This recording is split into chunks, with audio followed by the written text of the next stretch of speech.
Good morning, everybody. Thank you for joining our webinar. I'm audible, and can you see the presentation on your screen? If you can give a feedback, thumbs up or something. Okay, thank you. So we would like to welcome you to the third webinar on this fascinating topic, side channel analysis and fault injection and their countermeasures. Today we are going to discuss the side channel attack on modern devices and the countermeasure either in hardware and software, the leading ones at least. Before we start, I would like also to let you know who are the speakers on this event. As usual, we have here Lionel from eShard, Senior Security Analyst, and myself as a trainer in that field and also an ARM expert. We are covering these many topics during these webinars. And later on, we'll talk also about the full training if a company requires something like that. So what is the agenda for today? We are going to talk briefly about the latest impactful side channel attack on modern devices. Then we will dive into the leakage detection and how TVLA, one approach to detect such a leakage.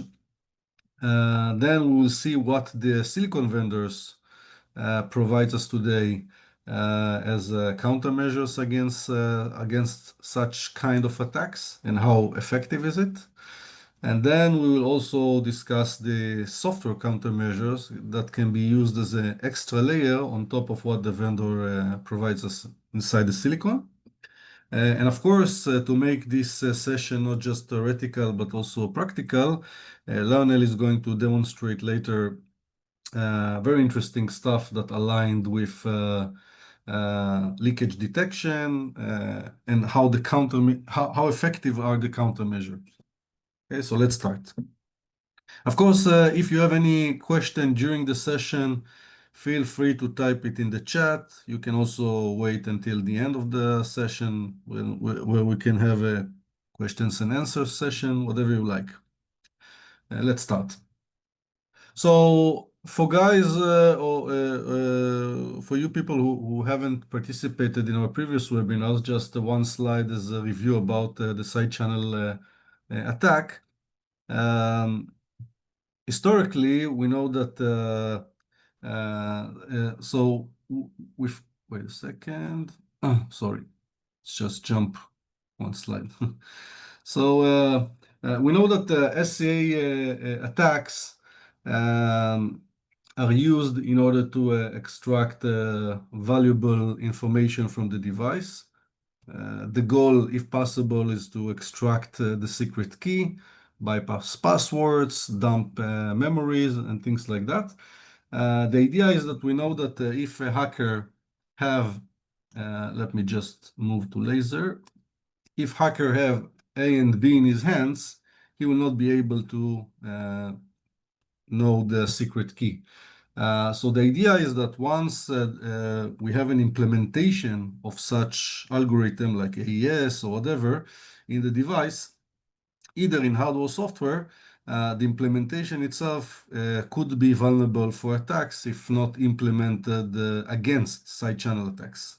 In this case, we know that the operation to get B from A with the secret key is not a one-shot operation. There are several rounds. We need to scramble the data and make it encrypted. So there are many intermediate results or values that are generated.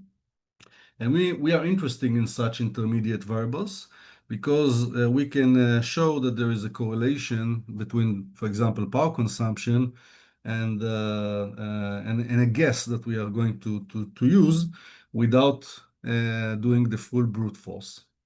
And this is a side channel attack, take advantage of that. We discussed all of that in our previous webinars. We're not going into that today, just a kind of a review. And two slides just to show the impactful SCA on microcontrollers, microprocessors, and on the next slide on FPGA. This is just extra information for people here to show that historically SCA primarily focused only on extracting cryptographic keys from dedicated hardware implementation or software implementation. However, we see a lot of research and success on the field that demonstrate a significant broaden of targets. And here I try to gather several of them. The PKO attack, which is a very interesting stuff. It means that not only specific that we need to protect a specific device from side channel attack, but side channel attack can also be applied on the system or things that happening between different modules. And there are many, let's say, researchers and actual targets that were hacked by that in order to extract a lot of stuff, including, of course, secret keys, fake some authentication signature and things like that. So all the Nintendo Switch, Nintendo DSi, and 3DS, all of them were shown to be hacked by that. Lot of modules, a lot of silicon from vendors that you can find, for example, on this particular survey, shown that all of them are, let's say, could be attacked with the PKO. And of course, there are other stuff like we see here, that the platypus, who and BioLeak and other stuff that shows that we can also manipulate or extract information from AI accelerators to get fingerprint manuate, and that's, of course, from one point of view, it's interesting, but it's also frightening, because side channel attack try now to go broader, and people show that it's possible with very sophisticated, complex, advanced attack. We are going today to focus on cryptographic, of course, the leakage detection and all of that, and attacks on real cryptographic solutions. But please make sure that you are get updated, because side channel attack become much more broader. It's not these attacks happen on microcontrollers and microprocessor, but of course they are also applied on FPGAs. This is because we see an increased adoption of multi-tenant FPGAs. That means multiple independent users share the same hardware resources, and this has created some novel vulnerabilities. Similarly, the integration of specialized AI, ML accelerators within FPGAs, and of course, also the IoT that we see across various sectors, these have significantly broadened the scope and potential impact of side channel vulnerabilities. So you are welcome later to look at those attacks on the cloud, on neural networks, and even denial of service with stealthy shutdown of a complete system. Today we are going to focus on leakage detection, specifically related to power. And we know that the side channel attack exploit the leakage of data, the sensitive variables, and operation through measurement of physical properties. That could be power consumption in our case. Leakage detection, as we know, checks whether the exploitable data is present in the given cryptographic implementation, even if it's hardware or software. And we know that this is a key role for companies to evaluate if their system is protected against things like that prior to release for sale. So I think this is a very interesting topic that designers would like to be aware of before they are going to the market and think that their solution is secure enough. So for that, we would like to explain what is TVLA. So on top of the fact that this is abbreviation of test vector leakage assessment, we know that the idea is that we would like to, inside channel attack, we collected power traces and we tried to look for some correlation. Here, the idea is do something similar, not exact mathematically similar, the same, but something similar, and we are going to see the difference. The idea is that in this case, we are talking about AES, for example, a target that run AES, and we would like to do two measurements for our experiment, and you will understand in a minute why. One is to generate dataset one, which will be consist of n power traces that we are going to recording, where the input is going to be fixed plain text and a fixed key. And this is going to be dataset one, so fixed data plane, fixed key.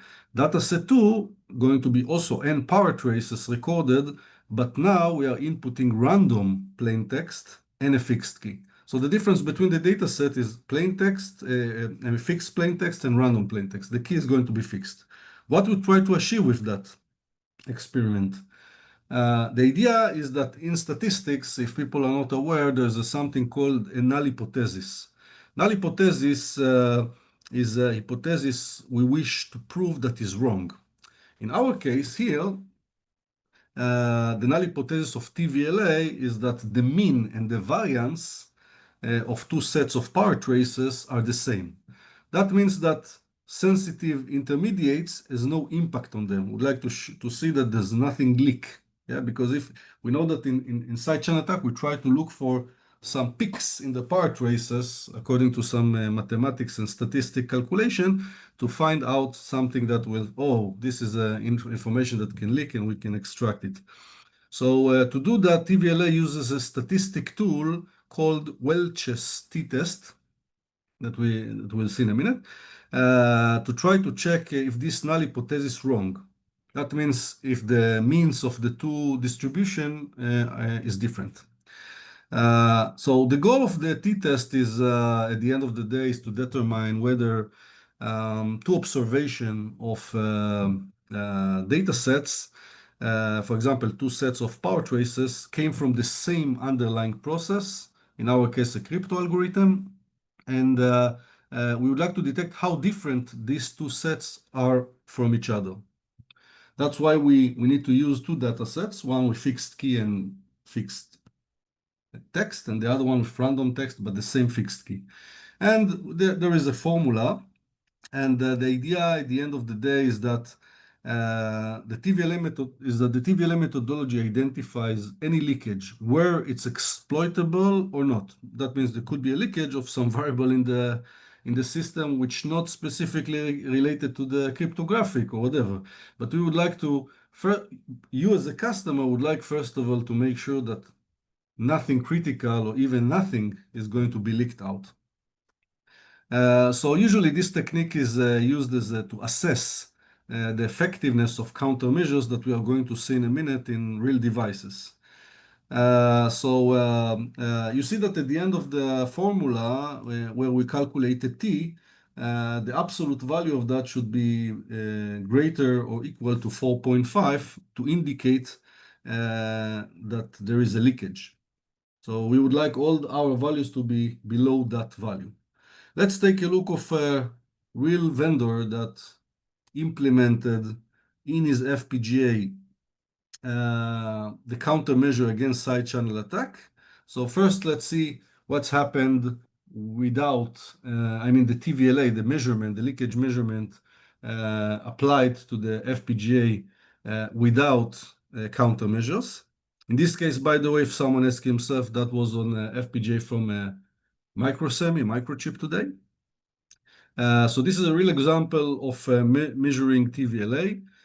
In this, you can see that the power trace and the TVLA measured on the AES algorithm, in this case, has a leakage because you see that we are above the red bar here, and that means there's a lot of things that leak.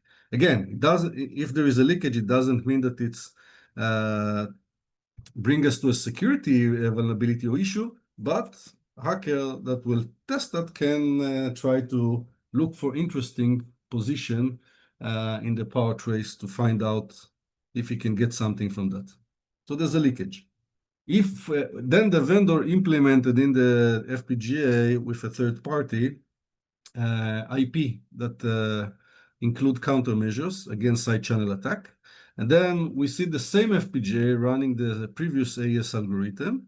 However, this time the countermeasures against power, in this case, power analysis side channel, were applied. So you can clearly see that the leakage now is below the 4.5 threshold, and that means there's no leakage from the cryptographic algorithm. Of course, what you need to understand before we continue on to the countermeasures themselves is that the TVLA methodology is based on, as I mentioned, Welch's t-test, which is commonly statistically utilized tool. However, under certain conditions, this test may not accurately indicate the security level of an implemented design. So of course, but this is kind of a standardized procedure for assessing system information leakage. And we know that this is a problem that has not been fully solved and still under research. So that kind of introduction to the leakage detection. Now, if you need countermeasures, the question is, what are the countermeasures and what is offered today and what need to be added on top of that? So as we saw, as we have seen in the previous slides, implementation attacks can compromise the security of a cryptographic system by revealing the secret key or intermediate values. So there are several reasons why we need to add countermeasures. Of course, one, some products require certification if they would like to be sold. That means the certification usually is a process of evaluating and verifying the security level and functionality of a product according to certain standards or criteria. And that's an important thing. Second, if there is going to be a business loss, for example, game console, which are very popular with this to be hacked by these techniques. Any year there's a conference that there's a lot of research that show attacks on the latest game console like Xbox, Nintendo, Sony PlayStation, etc. But again, pay TV and any service that you get money from, it's of course potential hacking target. And of course, government, banks, military, they for sure require such things.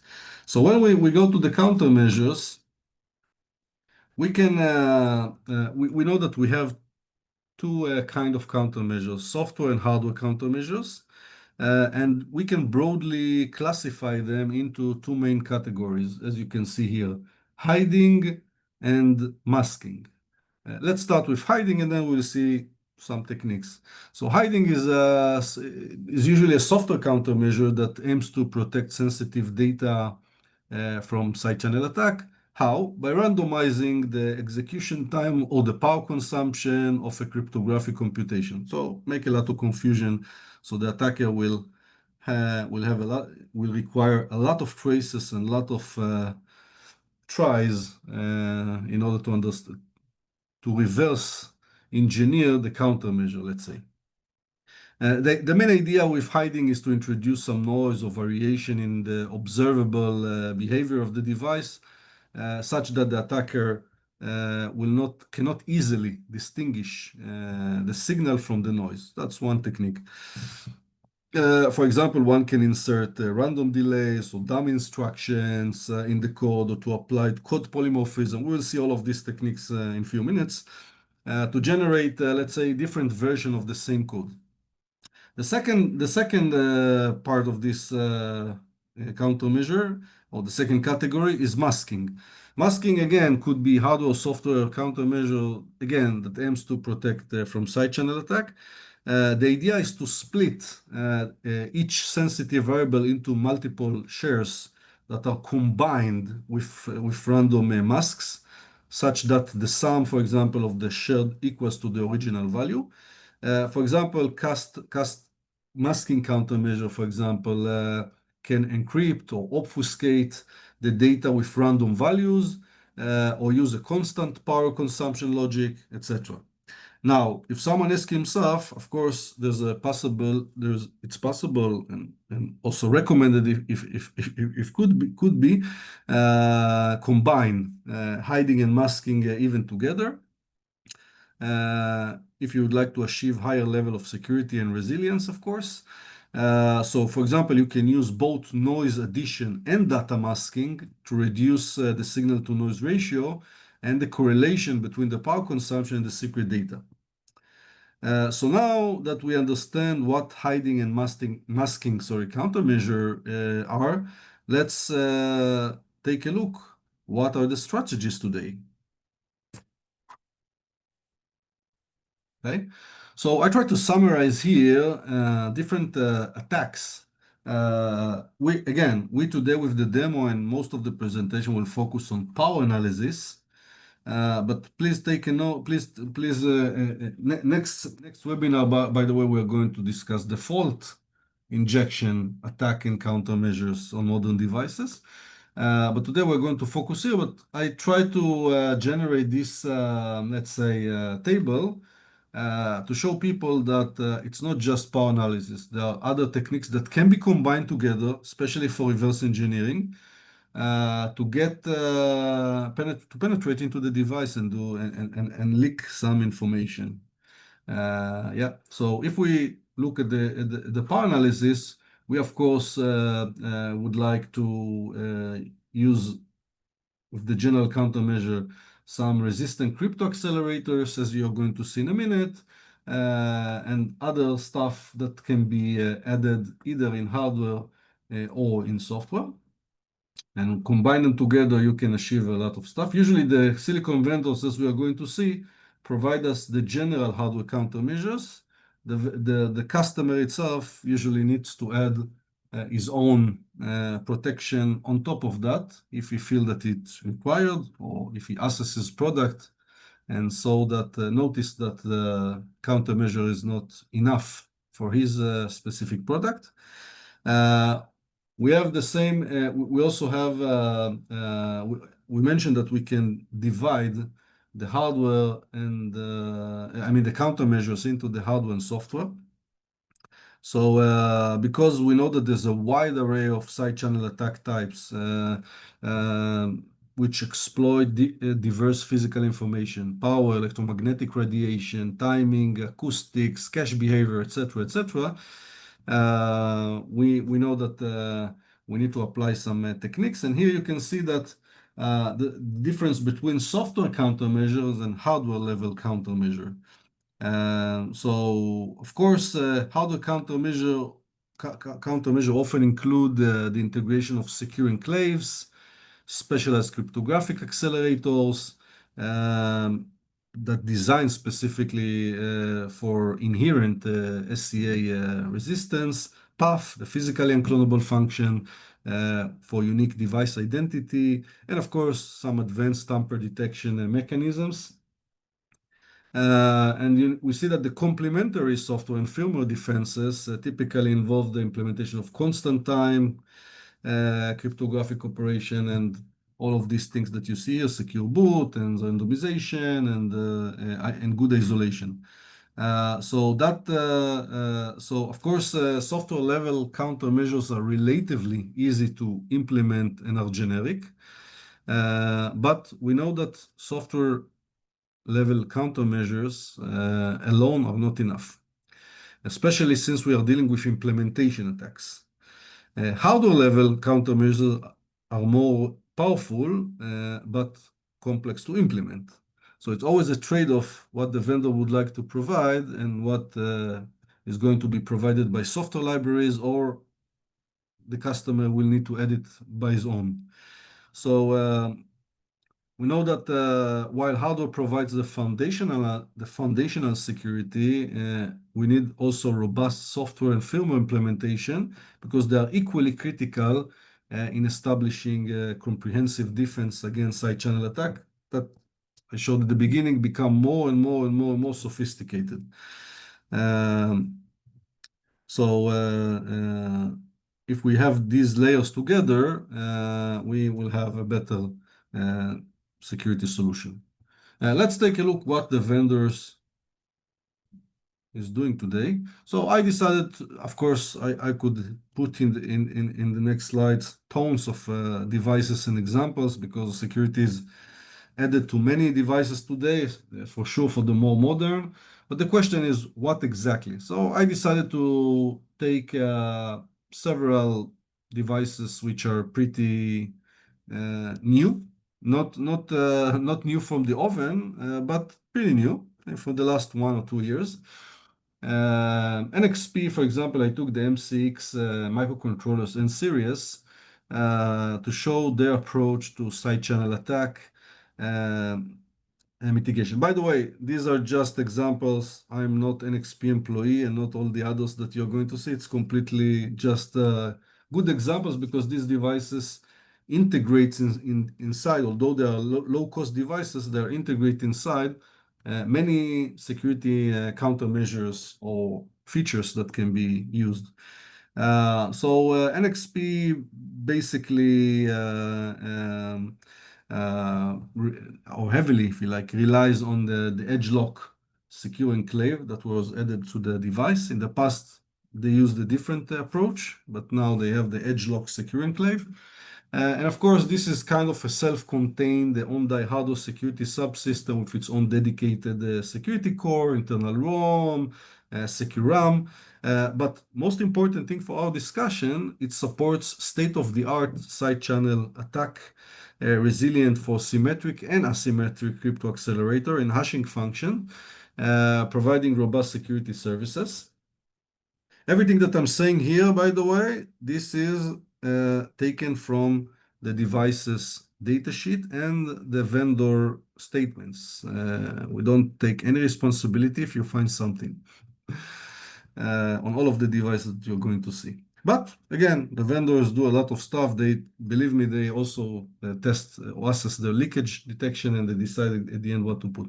But as you can see, it's a big puzzle. It's not just the secure enclave to protect keys and mitigate side channel. There's a lot of things inside for boot and runtime and device identity check and accelerators to run things in hardware faster, and security monitoring, for example, to add some comprehensive tamper detection features include intrusion tamper response controller, active and passive tamper pins, detector, sensor for voltage, sensor for temperature, light, clock, and tamper detection. So there's a lot of like voltage glitch detection and other stuff.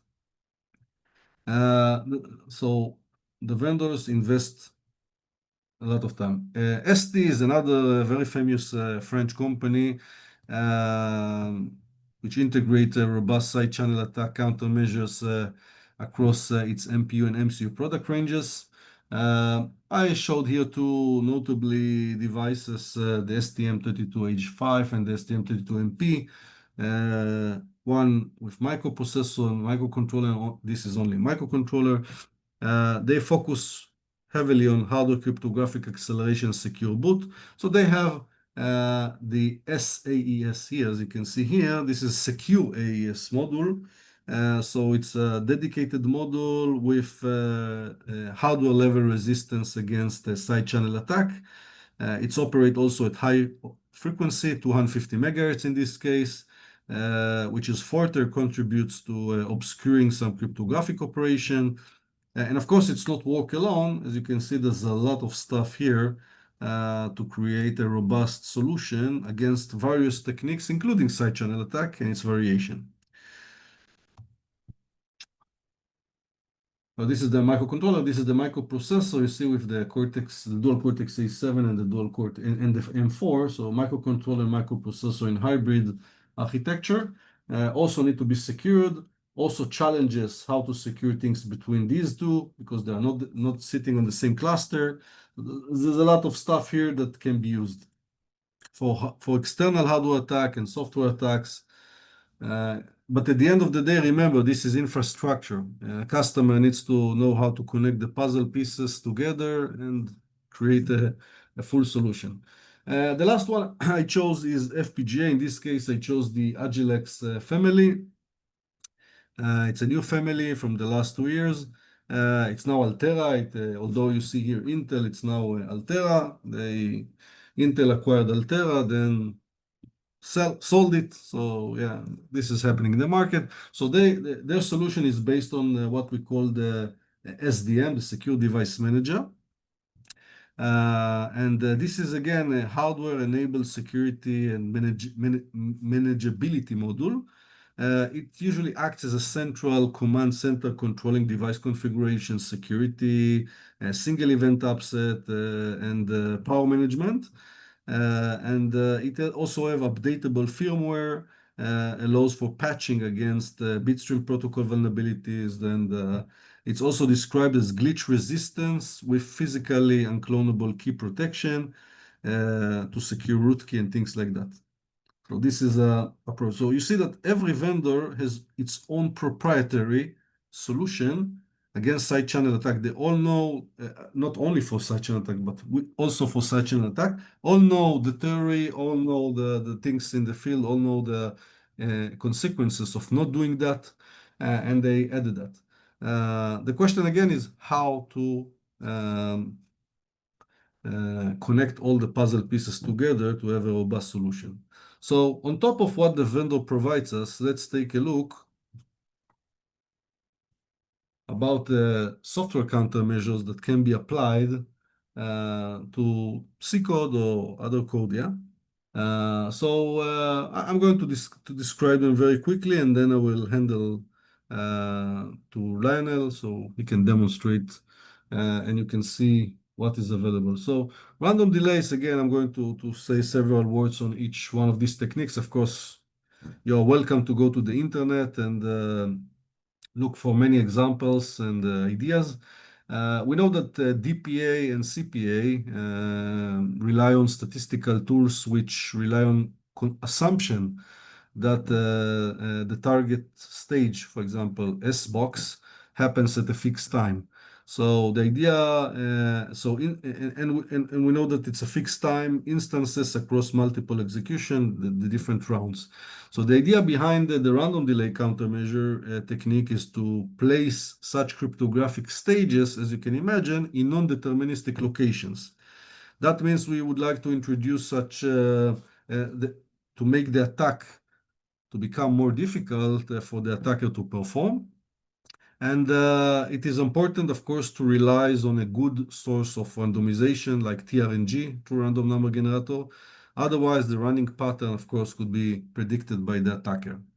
The next thing is operation shuffling. This is another technique. We know that usually cryptographic algorithms are using very basic primitives such as permutation, substitution, byte XOR operation. And we know that if we shuffle the order of operation, we can add noise to the crypto algorithm. For example, shuffling the SBox byte lookup order to random lookup, add noise to the statistical calculation done by DPA and CPA. This forces, consequently, the attacker to take huge amount of power traces, and we hope that he may wish to give up.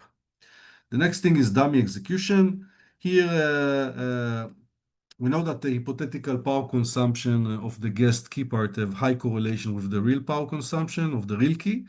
So we can make it harder to hamper this correlation by introducing, let's say, dummy execution by adding noise. So that means we can add, for example, dummy rounds of executions using dummy keys or dummy keys and data. And the idea is to create false statistical dependencies to the CPA or DPA attacks. Of course, if people ask themselves, all of these techniques that we are going to show here, is there any penalty for performance or things like that? It depends what you're doing, but of course, in some cases, there is an impact.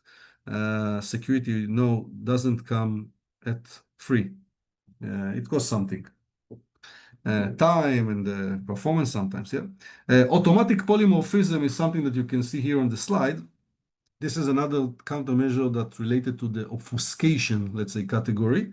The idea is we would like to protect sensitive data from side channel attack by modifying the code or the data structures of a cryptographic computation.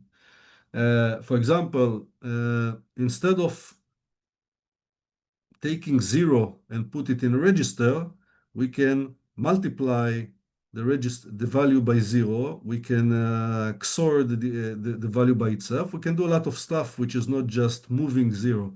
The idea is that we would like to change or modify the code structure of the cryptographic computation, not the result. Okay, so the idea is to confuse the attacker by changing the appearance or the behavior of the device so that the attacker cannot easily identify or analyze the side channel leaks. So that's one of the things that can be used. So code polymorphism is an obfuscation technique that works at the binary level. Okay? So the purpose is to regularly change the observed behavior of a program. Here you can see different things that can help for that. Intermediate value masking means that masking has the same objective as hiding. Again, the idea is that we would like the device consumption to be independent of the intermediate values, but we would like to use some random values to mask the intermediate values instead of trying to change the device power consumption. So this requires only changes on the algorithm, so it applies and takes the random mask from its intermediate values. This type of, by the way, of defense mechanism works because we know that the consumption of the device depends on the values being processed. We know that instruction and data have different effect on the power consumption. So if something random is added before the intermediate is processed, the consumption of the mask, of course, value will appear to be random. This is what we would like to achieve. So making the consumption independent from the processed value. Maskable table lookup, for example, what you see here, the idea again is to mask the access, in this case, the access to the SBox output with a random mask, which is a secret value that is stored with the output. So this way, we know that we alter the value of the intermediate value in the encryption process and make them independent of the actual SBox output. So the idea is that the attacker can no longer determine the key bits without the knowledge of the mask. So that's another technique. Of course, this is not a perfect solution, as there are still some challenges and limitations using maskable table lookups. For example, you can ask yourself how to generate and distribute the mask securely, because both sides need to know how to mask and unmask. How to deal with multiple SBoxes or rounds of encryption. It's another question. And of course, how to prevent higher order attacks that exploit higher order statistical moments of the power consumption. So some of the techniques could be used against, let's say, first order attacks, but they are not maybe efficient for the high order attack. So that's next thing. Chip Armor. Chip Armor is an open source library to people who are not familiar with that helps developers to build some secure embedded devices by considering advanced attacks like side channel attack and fault injection. So chip armor contains multiple of these various devices and should be used as a template when starting your new project. This tool was designed to be a minimal pain, let's say, solution for existing project without switching languages, compilers, etc. And the last one, DP resistant software libraries, for example, from Rambus, a company that providing cryptographic libraries that are performance optimized and are resistant to side channel attacks. So these libraries are suited for use for embedded software systems. There are two variants, by the way, if someone asks himself. One is a platform independent C code, which is designed to be run on any platform. And the second one is optimized code for ARM Cortex platforms, providing a wide range of devices. With that, I will give the Lionel to the demo, and we will return back at the end of the demo. So give me, I will stop sharing. And here you go, Lionel. Yeah, thank you, Oren. I will start sharing my screen as well. Let me know if you can see it. Good. All right, thank you. Okay, so for this demo part, quick agenda here. So I've logged into the tool where we'll go through the examples, so into esDynamic. And same as previous webinars, I've prepared a small, I would say, story about how we would work on such example. Just a quick note, Oren told about the different attacks, the different physical quantity we can target. In this example, I switched to electromagnetic emanation, but it applies very, very similarly to power, basically. It's just that according to the device you are studying, maybe you cannot access the power lines. Maybe you do not have the right to modify it, to have a shunt resistor or something. Or maybe you have multiple power lines and you don't know which one to choose. Especially with newer devices like system on chips, it's also easier to position a probe in the XYZ location in order to get more local signals. So that being said, typical side channel acquisition, same as before, you need something to measure, so the scope, automate your acquisition with this motorized stage eventually, some probes and amplifiers. Of course, the targets you want to work on. Here for this example, I chose simple because we don't have much time to go through several things. So we have a STM32 basically running AES 128. So we have two sides of things. One is the basic AES implementation, no protection, nothing, no noise, anything. And the second one, which will use the masking technique as explained by Oren. So the goal here is to see what is the impact of such countermeasure and does it work against the classical attack.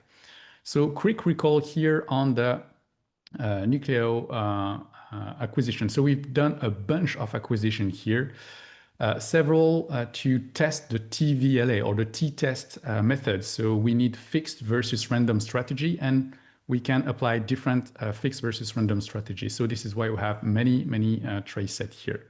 But just for the example, I will look at the trace shape that we have here. So we see clearly the AES. We can run some frequency analysis on this to see which one is the main component in terms of frequency. That will here give us basically the frequency of our device. But what will be interesting here, especially for comparing that with the protected one, is identifying what we have in the signal. So here we will have, when the plain text is loaded at the beginning, we will have the round key loading, and then the AES encryption will start with the 10 rounds, and the last one being a bit shorter because it lacks a mixed column in the implementation.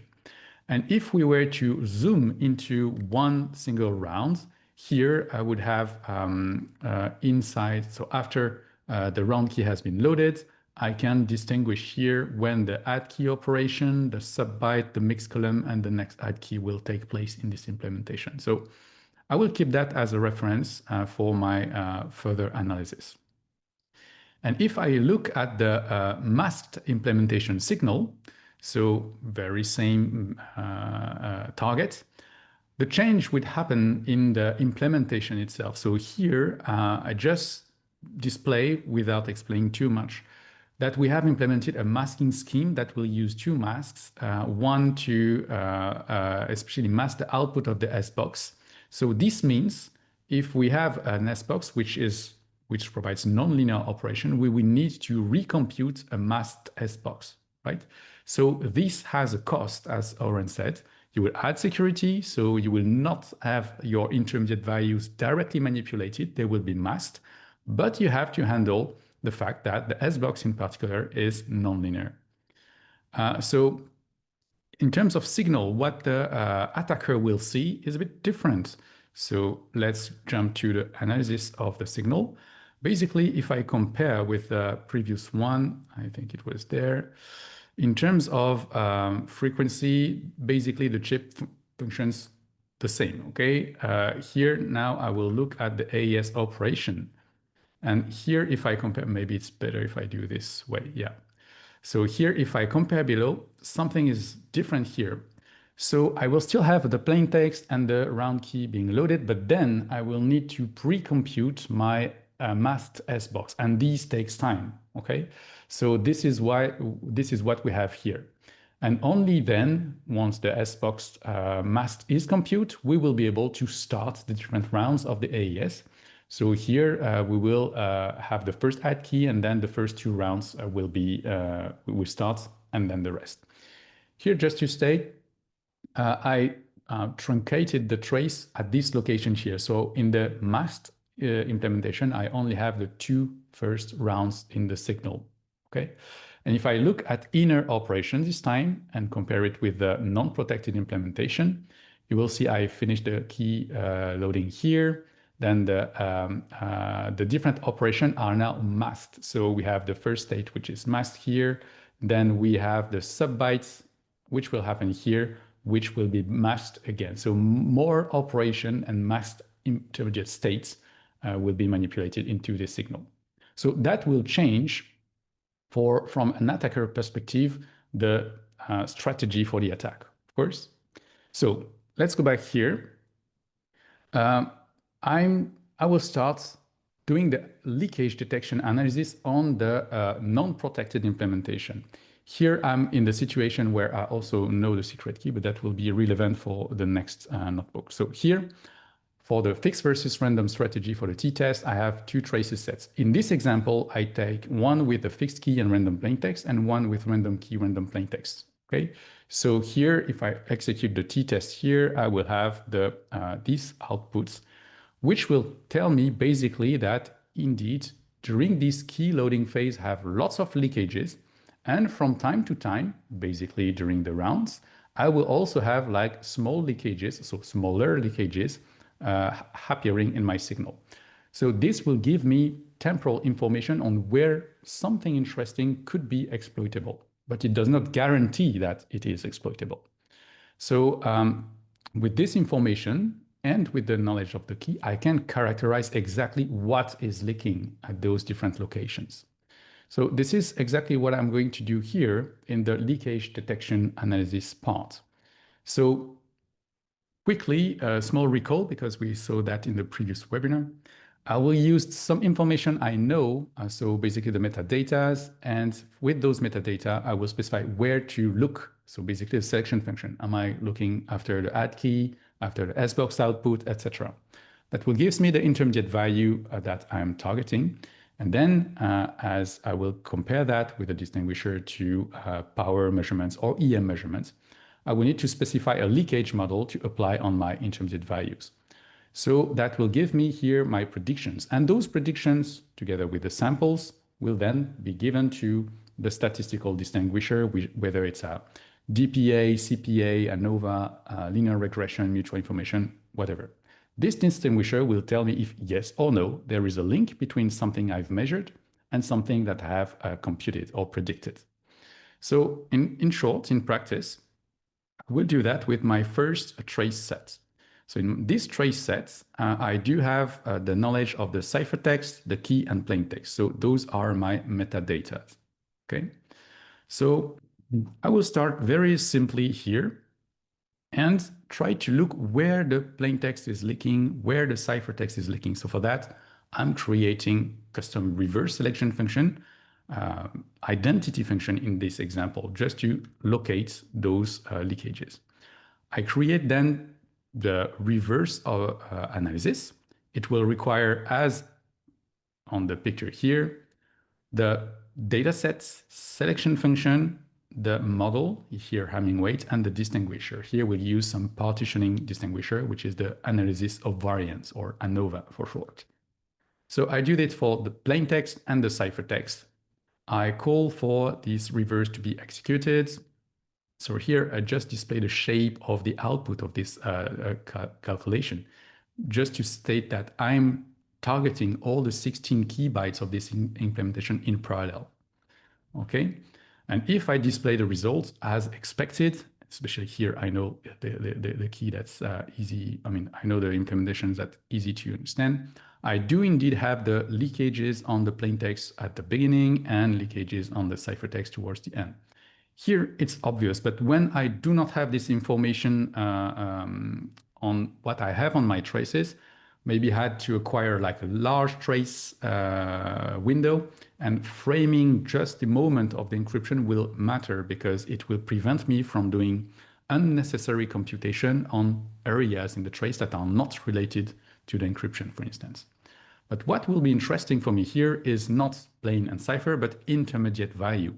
In particular, I would like to target, for instance, the SBox outputs at the first round, and I will also, as I know the key here, target the SBox output at the second round to see if I can determine where those operations are performed in my trace.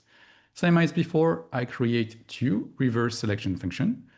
They will be stopped after sub-byte, basically. I will need from my datasets the plain text and the key. And then with the AES engine in the encryption mode, I will say, I want to stop after the sub-byte. I need a plain text to compute that state, the key as well. And I will stop at the first round. I do the very same function, but I will stop just in the next round for the next function. And same as before, I then create two reverse objects where I need the trace set, selection function, leakage model, and distinguisher. And of course, I specify the correct leakage selection function here. I run these reverse analysis and display the outcomes. And here are, for instance, here the reverse on the first SBox outputs and the reverse on the second SBox output for all the key bytes. Now, if I look into this trace, I will see more clearly in time, basically, where this is leaking. So around 12,000, the 12,000th sample up to, let's say, before 13,000, okay? And I can also look specifically where those different words are leaking. And I can also see that they do not leak with the same intensity. Okay, so here, for instance, the byte 4 is has very small leakage score here, and some other have higher leakage score. So that may impact, if I was an attacker, the success of an attack or the amount of traces needed in order to recover these specific bytes. So with that knowledge, I can state that if I am the designer or the integrator of such solution, without protection, the attacker will find a way to recover the secret keys because of those leakages.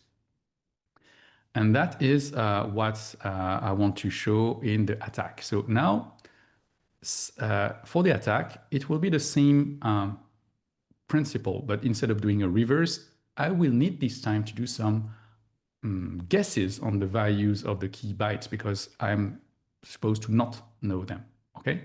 So here for this example, I still take my non-protected implementation. I will then create the attack object this time and not reverse. I will attack the first sub-bytes, operate this attack. And actually, yeah, maybe I could just go and refine because here I'm going to attack all the trace. But from what I saw from the previous reverse analysis, I could specify a frame, so the frame that we saw before. So let's go for, yeah, here. Let's say 11,000 to 13,000 so that I don't have to target all the trace. And this is what I do below. Once this attack, the first attack is done. Here you see the attack works and I have a nice peak at a very specific location, which will correspond to these first SBox outputs. You also saw that this attack took a bit of time, 32 seconds in this example, and this has performed, so 256, this is the amount of guesses, per 16 byte per 14,000 samples per trace. Okay, so if I want to go faster, or if I want to have more information, especially on the conversion score, I will redo the same attack, but this time specify a frame. So I will only target between the points 11,000 to 13,000. Run, this time, as you can see, is way faster as well. And I have the score with the correlation, as well as the conversion trace. And here, as you will see, the different bytes are completely recovered. I have a small report at the end. So I've recovered them all. But here, what this conversions graph will tell you is it required less than 50 traces in order to recover those bytes in this example. So that was expected. The attacker will be able to attack a non-protected implementation, right? So now let's try to do the same thing with the protected implementation. So I will start doing leakage detection. I say, now I'm the designer, I know the implementation, I want to verify that an attacker will not be able to perform this kind of attack. So same notebook as before, but this time the data sets will be different. And as you can see now in this data set, I still know the ciphertext, the key, and the plaintext, but I also know the masks, because again, here I'm, let's say, the designer. I can look at the where the plaintext is leaking, just to compare as previously, but I cannot do it for ciphertext because remember, in my trace set, I stop at the second round, so I do not go through the whole encryption with the masked version. So here, same as before, I know exactly where the plaintext is leaking. But again, what will be interesting is to see if we would have leakages on the first or second round sub-bytes operation. So here, again, I'm creating the same selection function, and I will target those first and second round. So I'm running the experiment again and display the results. So what I would expect is no leakage anymore, okay? So if I compare this to that, yeah, put that on the side, and this one here, this is what I get. Before I have like very clear peaks. Okay, again, let's do it that way. Oops, the other way around. Before I had like very, very clear peaks at a very specific location. And here I do have peaks at the beginning, but they are more related to the plaintext. However, I do have something here which would correspond to my first round, which is not good. It's supposed to not leak anymore. So maybe to refine it, I will just remove the first part because this one will not be interesting. So what do I want to remove here is this part at the beginning. So I will specify a frame where I will attack at 1,500 sample. Okay, so let's go back here. Sorry, yeah. Into my second reverse analysis. Okay, so I will specify a frame here to make it clearer. Frame and range, it was one up to the end, which is the number of sample in my trace here. Okay, so I will run that again, first run, and the show results at the end.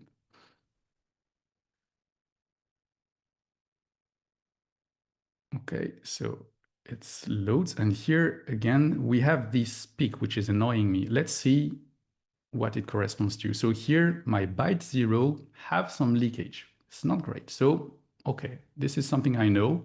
I might have to rework my countermeasure. Byte 1 is fine, 2 is fine, 3 is fine, 4 okay, 5 is also leaking, not good. And for the rest, I think this one was correct for all the rest. So in this implementation with my masking scheme, I still have 2 bytes leaking. Okay, so I can infer that if an attacker were to work on this implementation, he might find 2 bytes. But what can he do with just 2 bytes? So this is when you need to think, okay, is this good enough? Do I need to rework? And that can impact basically the security of your implementation. And if we look at the second round as well, so the next, we still have this leakage on byte 0, and it was byte 5 for the second one, and yes, and byte 5. Okay, but here, for the second round, the attacker, without the knowledge of the key, have very, very low chance to succeed in attack because he would need to first recover the first round key. So here, let's just try it. We know that we have this masked implementation, which works quite nice, but still have 2 bytes leaking. Let's try to apply a first order attack on this protected implementation. So here I will perform the attack on the trace set, first sub-byte output, Hamming weight CPA. I can specify a range where to attack, and basically this range comes from the this location here. So I know exactly where my first round starts, okay? So this is why I'm doing it with this range here from 25,000 to 30,000. And here is the result. So let's display the summary here. In the summary, what we can see is I have recovered byte 0 and byte 5 as expected. However, here I know the key, so I know that I've recovered them, but the attacker do not. So they will have to do like a brute force on all the rest in order to guess if what they found is good enough. So it's still not, I would say, applicable or not realistic to succeed attacking this. But still, as a designer, there are still mistakes in my implementation, which is not good. So with that, we would say, okay, an attacker is just done, but actually no. And you do have the high order attacks that would be able to, that you would be able to use or explore. The high order attack, quickly, because it is more complex, you will have the masks that will be loaded at some point, and you will have masked intermediate value. What we want is to use the moment in time where those 2 elements are manipulated and take the frame where during the duration of those operations and combine them together to again perform an attack. Okay, so this is what we do here. I think I've not executed it here. So what I will do and launch the execution, I select 2 ranges, one where the masked intermediate value is manipulated and one where the mask is loaded. And again, I got this from the analysis of my trace before. And here, if I perform the attack and I look at the results, all the key bytes are recovered this time, even though it is a masked implementation. Okay, so still here, I know where to select the ranges. An attacker will not know that. So it's still possible. It's just then a matter of time from the moment he finds the right ranges. And if he has lots of computational power, he will be able to recover the secret key from this masked implementation. So it's not because you have one countermeasure that your implementation might be secure. So maybe, yes, the security is greater than before, but still you need to also combine other methods, masking, adding noise, jitter, everything that can mess with the attacker experiment. And that's all for me. Back to you, Oren. The next webinar, by the way, that will be published soon and you are going to be notified, is something similar to this, but focused on fault injection. So we are going to discuss fault injection on model devices, what are the countermeasures, and what can be done by the attacker against the countermeasures, exactly as you saw today. So I hope you enjoyed and found the information valuable. Wish you a lovely day. And of course, if you have any questions, we are still here for a few minutes in case you have some questions.